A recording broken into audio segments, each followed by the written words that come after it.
Hello everyone. Today I'd like to tell you the story of how Japan was created according to Japanese mythology. Before we begin, it's important to understand one thing. This is a myth, not history.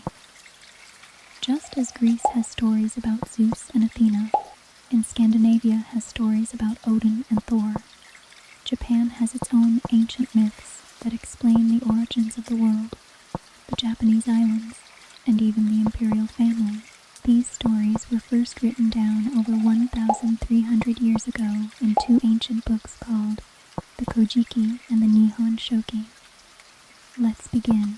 In the beginning, at the beginning of time, there was no Japan. The world was a shapeless ocean mixed with clouds and mist. Heaven existed above, but the land below had not yet formed. The first gods appeared naturally, but they stayed hidden and did not shape the world themselves. Eventually, two important gods were chosen to create the land. Their names were Izanagi, the male god, and Izanami, the female goddess. The gods of heaven gave them a magical jeweled spear and told them to create the world below. Standing on the floating bridge of heaven, Izanagi and Izanami stirred the endless ocean with the spear. When they lifted it back into the sky, drops of salty water fell from its tip. Those drops hardened into the very first island. The two gods descended to this island and built a great pillar and a palace. Then they married. The birth of Japan. After their marriage, Izanagi and Izanami gave birth to island after island.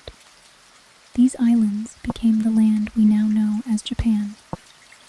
In mythology, the Japanese islands are not simply pieces of land. They are the children of the creator gods. The couple also gave birth to many gods, representing nature. There were gods of mountains, rivers, forests, trees, wind, rain, and the sea. Everything in nature was believed to have its own divine spirit. This idea still influences Japanese culture today. It is one of the reasons why many Japanese people respect mountains, ancient trees, waterfalls, and other natural places. The tragedy of Izanami. Eventually, Izanami gave birth to the god of fire. But the birth was so painful that she died. Her death became the first death in the world. Heartbroken, Izanagi traveled to the land of the dead, called Yomi, hoping to bring his wife back. However, Yomi was a dark and frightening place. Izanami warned him not to look at her until she had asked permission to return. But Izanagi became impatient. He secretly lit a torch. To his horror, he saw that Izanami's body had decayed. Terrified, he ran away. Izanami chased after him in anger. Finally, Izanagi escaped by sealing the entrance to Yomi with a giant boulder. The two gods said farewell forever. This story explains why the worlds of the living and the dead are separated. The birth of Amaterasu. After escaping from Yomi, Izanagi felt spiritually polluted. To cleanse himself, he performed a purification ritual by washing his body. As he washed, new gods were born. When he washed his left eye, the sun goddess Amaterasu was born.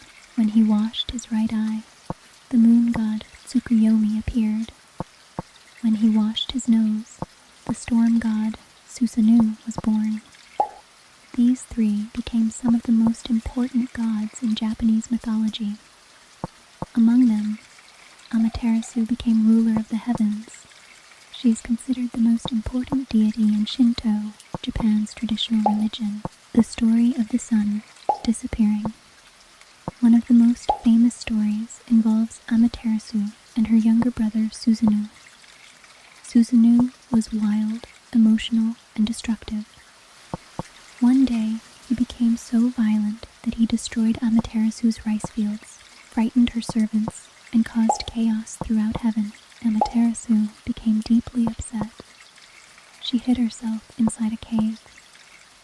Without the sun goddess, the entire world became dark. Plants stopped growing. The gods worried that endless darkness would continue forever. To solve the problem, the gods held a huge celebration outside the cave.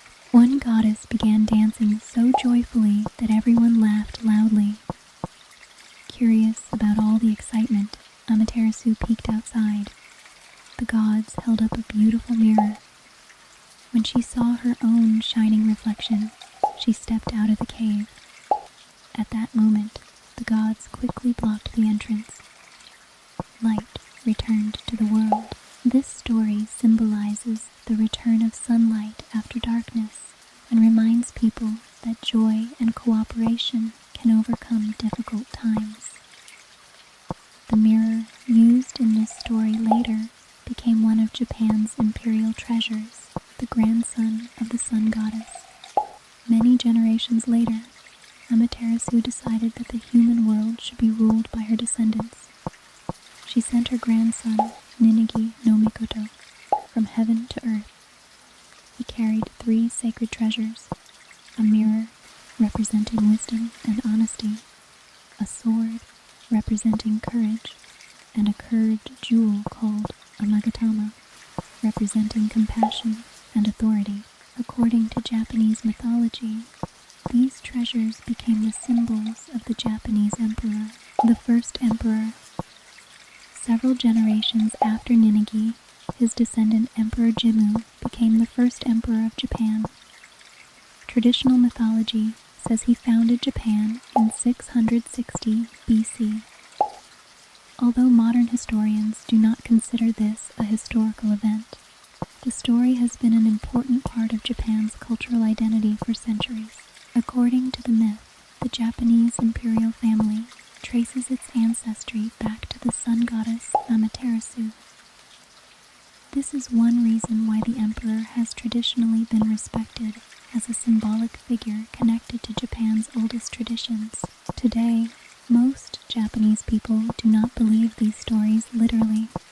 However, the myths remain an important part of Japanese culture. Many Shinto shrines are dedicated to the gods from these stories. The most famous is Ise Grand Shrine, which is dedicated to Amaterasu. These myths continue to influence Japanese festivals, art, literature, anime, games, and popular culture. They also help explain why nature is treated with such respect in Shinto. Instead of seeing mountains, rivers, and forests as ordinary objects, they are often viewed as places where divine spirits may dwell.